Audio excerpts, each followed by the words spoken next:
fairy tales and folklore, starting with Mozart's Overture to his opera The Magic Flute, then two pieces called fairy tales, one by the Ukrainian composer Thomas de Hartmann, and then by the Czech composer Václav Trojan, an accordion concerto, a suite for solo accordion and orchestra, another fairy tales. And then, finally, Tchaikovsky's Francesca de Rimini, one of the most searing tone poems of the late 19th century. But we're going to start, though, with Mozart's Magic Flute Overture.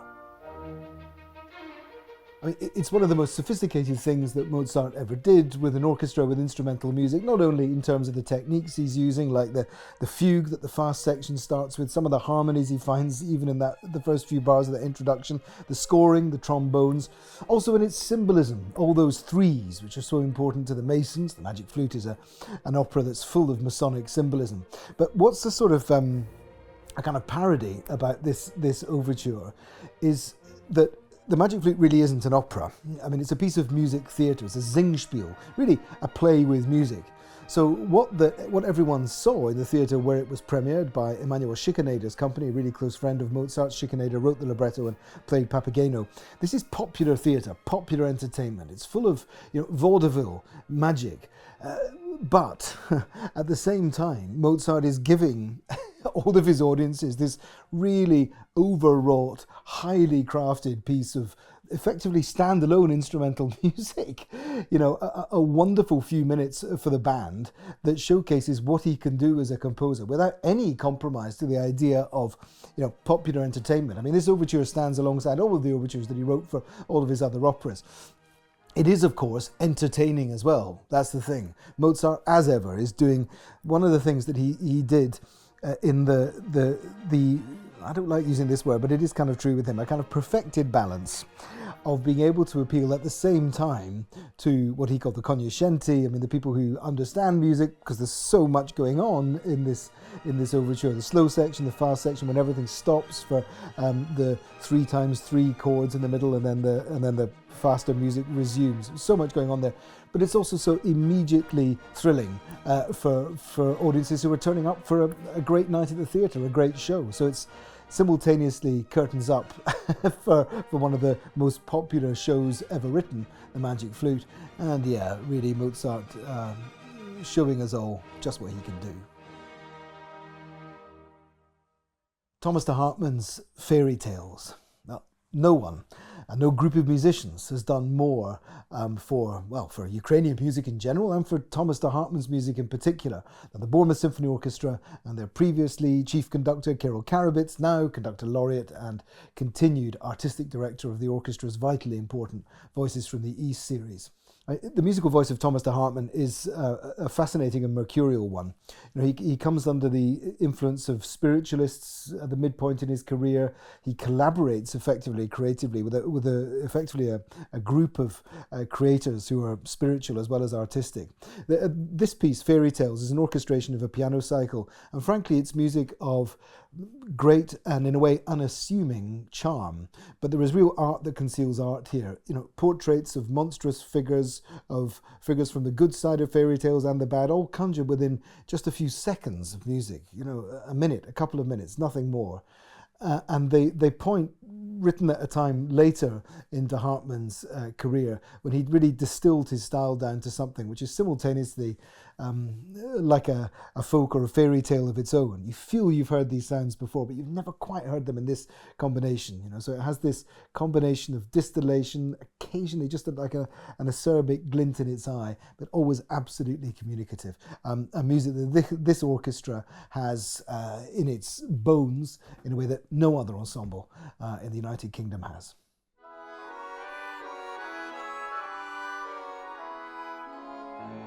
Václav Trojan's Fairy Tales. Very different though to Thomas de Hartmann's piece of the same name. This is music for solo accordion and orchestra. A kind of concerto for accordion and orchestra, more like a suite though. It's based on music that Trojan had written for a puppet show, music for children.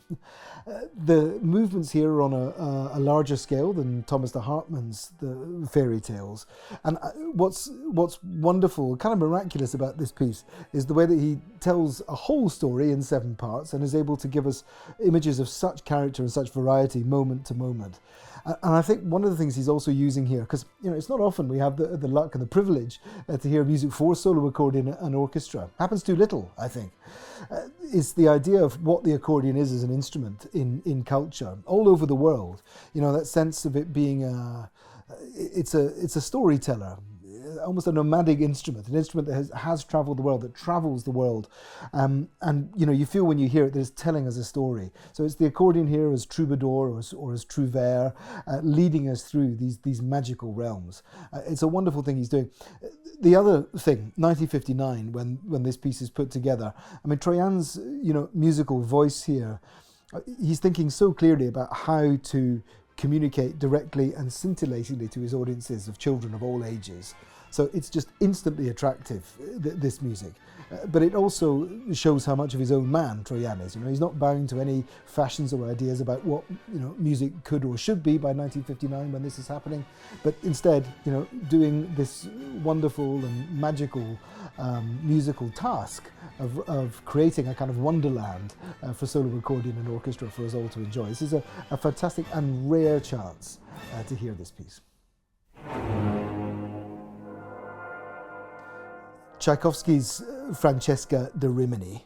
Now this is wonderful programming too, because we end up here not in the same world of the fairy tales we've been in or anything folkloric like that. This is a hell of a piece to end with, and I mean that as a terrible, is pun the word? The point is, this is a piece about hell. It's inspired by Tchaikovsky's reading of Dante's Inferno, and the fourth canto in particular, which narrates the story of Francesca de Rimini and her lover. Her lover is the brother of her husband. She was always in love with the brother, but was forced to marry the husband. Nonetheless, their adulterous passion means that they're murdered by the jealous brother, the one she was married to. I'm making this a needlessly confusing love triangle. It's really quite simple. Marriage, yeah. So jealous husband kills the lovers. That's what happens.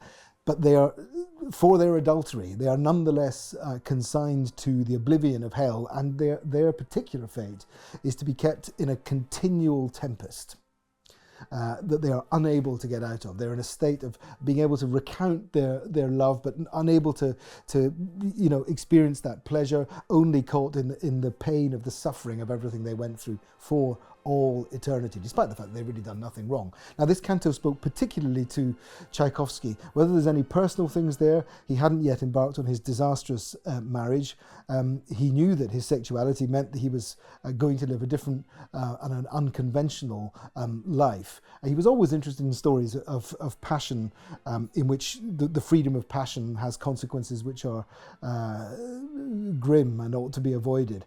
But really, this story is about the passion between Francesca and Paolo. Now, you can read that however you want in terms of the passion of Tchaikovsky's life and the passions of our own lives. What it unleashes from him and inspires in him is an absolutely astounding orchestral tone poem, which is utterly fearless in the freedom it finds. He's not thinking here about, I need to fit this around a particular structure, it needs to do this at that point. No, you feel the whole thing is written in a kind of white heat. So we experience an introduction where we're effectively journeying. He's effectively, opening up the realm where abandon all hope, oh ye who enter, sort of thing. So we get this really, you hear the harmonies right at the start. These are wonderful, strange harmonies that just belong to a kind of uncanny realm.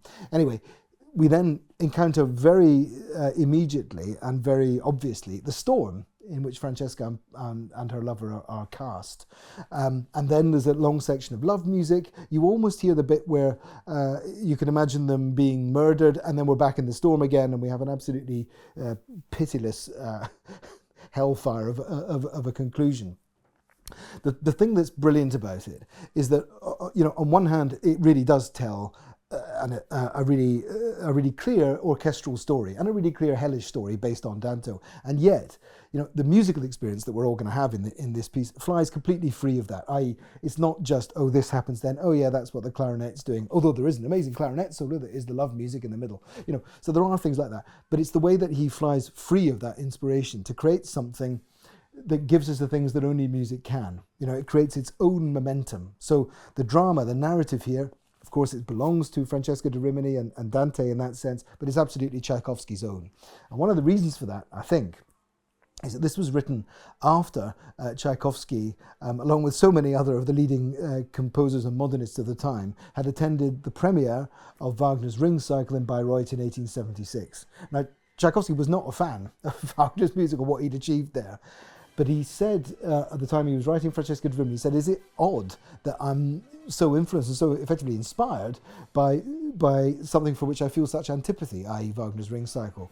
And I think what Tchaikovsky took from the Ring Cycle, even if it wasn't specific things around musical technique and all the things that turned him off about it, I think what Wagner nonetheless gave Tchaikovsky, as he gave so many others, but Tchaikovsky in particular, was a sort of a license to be free, you know, a license to think outside what any previous forms or ideas might have been. So you don't have to write according to the way things have been done before, but come up with something which is an absolutely white hot, you feel, response to the story, and then creates, you know, its absolutely own unique musical identity. And that's a pretty amazing thing to take from Wagner.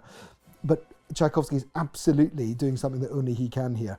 There's a wonderful quote about it from Saint-Saëns, who says, you know, it's remarkable that this kindest and most gentle of men, Tchaikovsky, has come up with something which is so pitilessly demanding for the players, for all the virtuosity they have to go through, and that unleashes, words to this effect, you know, the minions of Satan, expressively speaking.